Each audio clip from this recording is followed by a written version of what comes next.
গোলাপি পরি।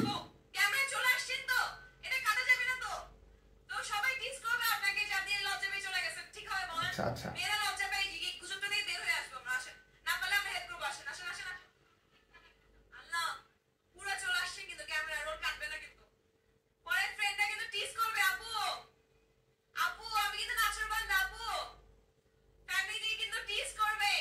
নাছোড় বান্দা, সে নাকি নাছোড় বান্দা। নাছোড় বান্দা না ছ্যাচরামি, এটা আপনারা বিবেচনা করবেন।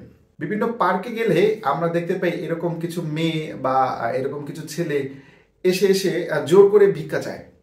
হ্যাঁ, যে আমাকে কয়েকটা টাকা ধার দেন। আপনি তাদেরকে যতই সরান না কেন, তার পিছনে আপনার লাগবেই। যতক্ষণ না পর্যন্ত আপনি টাকা দিবেন ততক্ষণ পর্যন্ত তারা লেগেই থাকবে। এই যে ছ্যাচরা মেয়েটা, সে সাংবাদিকতাকে সেই ভিক্ষার পর্যায়ে নিয়ে গেছে।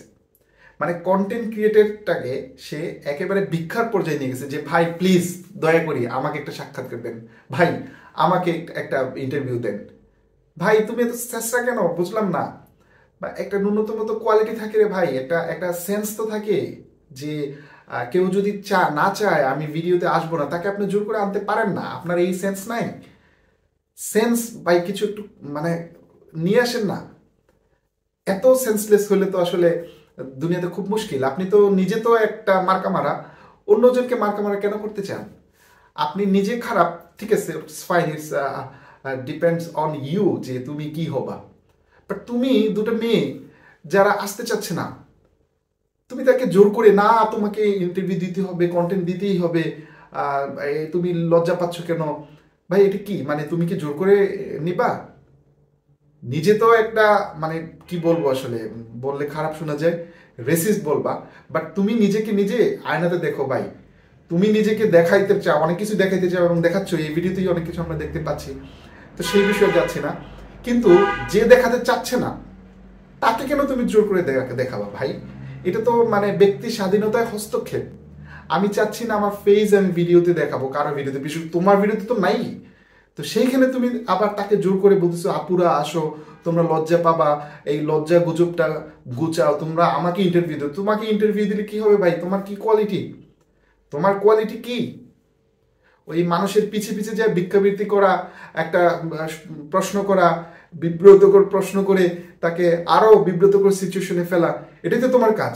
এতে করে কি পাও তুমি? কয়টা টাকাই তো পাও, তাই না? তোমার টাকা দরকার, তুমি যে ইন্টারভিউ দিতেছে তাকে দাও। দুটা মেয়ে, তারা তো খুবই ভদ্র মেয়ে আমার কাছে মনে হয়েছে, যেহেতু তারা ইন্টারভিউ দিতে চাচ্ছে না, তুমি তাদেরকে জোর করে দিতে চাচ্ছ। ভাই তোমার এত ঠেকা পড়ছে কেন? তোমার ঠেকা পড়ছে ঠিক আছে, কারণ তোমার টাকা দরকার। মানুষকে বিব্রতকর সিচুয়েশনে ফেলে বা জোর করে ইন্টারভিউ নিয়ে, ভিক্ষাবৃত্তির মাধ্যমে ইন্টারভিউ নিয়ে, আমাকে একটা ইন্টারভিউ দেন নাহলে আমি মারা যাব, আমাকে চাকরি থেকে বরখাস্ত করবে, আমাকে যে টাকা পেমেন্ট দিয়ে তারা রাখে সেই টাকাটা ওঠানোর জন্য প্লিজ দয়া করে আমাকে ভিক্ষার মতো পরিবর্তে আমাকে একটা ইন্টারভিউ দেন, এগুলো তুমি করো। কিন্তু যে চায় না তাকে কেন করতে যাও ভাই? তোমার যেমন ভিক্ষাবৃত্তি করে ইনকাম করতে হচ্ছে, তার দরকার নেই এটা, সে কারণে সে ফেস দেখাবে না, তোমাকে তো দেখাবেই না। তারপরে তুমি জোর করে তাকে বলতেছো না তুমি দাও। এটাই কি স্পোর্টস জার্নালিজম? এটাই কি স্পোর্টস কন্টেন্ট ক্রিয়েটরের কাজ? তোমার নিজের কাছেই প্রশ্ন থাকলো ভাই। এখন ওই কি বলেন মানে, মানুষ যখন জ্ঞানহীন থাকে তখন তাকে যেমন বোঝানো যায় না, তোমাকে এখন বোঝানো যাবে না, কারণ তুমি এখন জ্ঞানহীন পর্যায়ে আছো। আমি জানি না মানে এইটা কোন ধরনের প্রফেশনালিজমের মধ্যে পড়ে।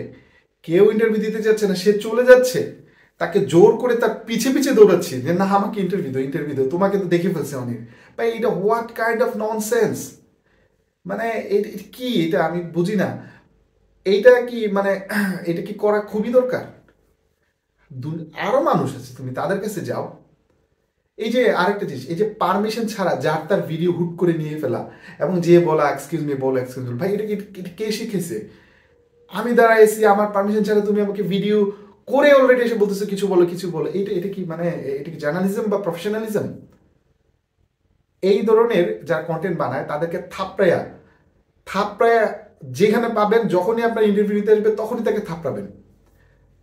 তাহলে যদি তাদের শিক্ষা হয়, আদারওয়াইজ তাদের তো শিক্ষা হবে না। তারা কন্টেন্টে এত পরিমাণ এডিক্টেড যে কোনটা করা উচিত কোনটা করা অনুচিত সেটা তারা ভুলে গেছে বেমালুম। সুতরাং তাদেরকে থাপড়াইয়া এই বেমালুম জিনিসটাকে মালুম করতে হবে, বোঝাই দিতে হবে, তাইলে যদি তারা সংশোধিত হয়। আর যারা এই ধরনের এই টাইপের প্রেজেন্টার বা উপস্থাপিকা বলি, এদেরকে এই কোয়ালিটি লেস মানুষকে যদি আপনারা নিয়োগ দেন, তাহলে আপনাদের মানে এই চ্যানেলগুলোর কি ধরনের কোয়ালিটি আছে আমার এটা মাথায় আসে না। আপনাদের উচিত এই প্রোডাকশন যারা এটার সাথে রিলেটেড তাদের সবাই চেক করা।